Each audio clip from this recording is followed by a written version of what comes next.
বাংলা কথা শুনে রাখেন, আওয়ামী লীগ যে রাজনীতি করে এটা আল্লাহর হুকুমও নাই, নবীর তরিকাও নাই, অতএব এটা রাজনীতি নয়। বিএনপি যে রাজনীতি করতে চায়, জাতীয়তাবাদ, আসাবিয়াত, হারাম, এটা আল্লাহর হুকুম, নবীর তরিকা নয়। ইসলামী আন্দোলন এবং বাংলাদেশ জামাত ইসলাম সহ যত ইসলামী দল আছে এরা যা আন্দোলন করতে চায় এটাই সঠিক রাজনীতি, এটাই ইবাদত, এটা আল্লাহর কাছে প্রিয়। কথা বলেন। জন্য অনেক টাংফাং আমরা দেখছি, অনেক টাংফাং আমরা দেখছি, আর দেখতে চাই না।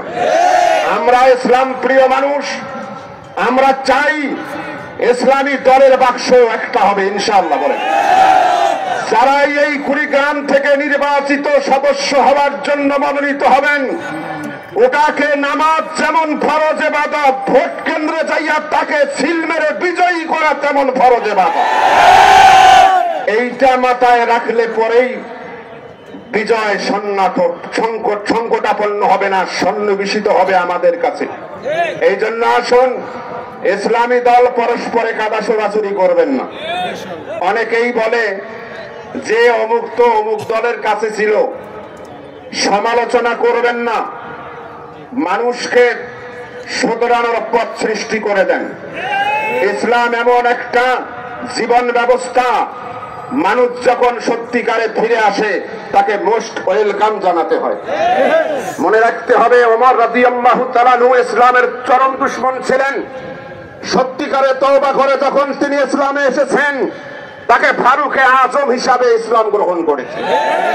অতএব সমালোচনা বাদ দিন, সমালোচনা বাদ দিয়ে সামনে এগিয়ে যাওয়ার সময় আমাদের এসেছে। আমি কুড়িগ্রামের বড় কোনো আলেম নই, কিন্তু আপনাদের কাছে বিনয়ের সাথে অনুরোধ, সারা বাংলাদেশে আমরা কোরআনের কথা বলি, অন্তত এইবার কোরআন, ইসলাম, স্বাধীনতা এবং সার্বভৌমত্বের প্রশ্নে আমাদের ইসলামী দলগুলো এক হয়ে যাকেই আমাদের নেতা বানানোর জন্য সিদ্ধান্ত দেবে, আমরা এটাকে ফরজ ইবাদত মনে করে সেটাতে ঝাঁপিয়ে পড়বো ইনশাআল্লাহ। শুধু এই ময়দানের মধ্যে থাকলে হবে না, অনেক ধরনের কাজ আমাদেরকে হাতছানি দিবে। আমরা আমাদের পরিবারকেও এ ব্যাপারে সচেতন করব।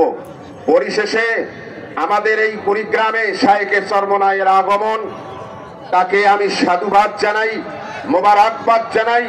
তার এই যুগোপযোগী সিদ্ধান্তকে তিনি দিয়ে যাবেন, আমরা তার নেতৃত্বে কাজ করবার প্রত্যয় ব্যক্ত করে সবাইকে আবারও ধন্যবাদ এবং মোবারকবাদ জানাই।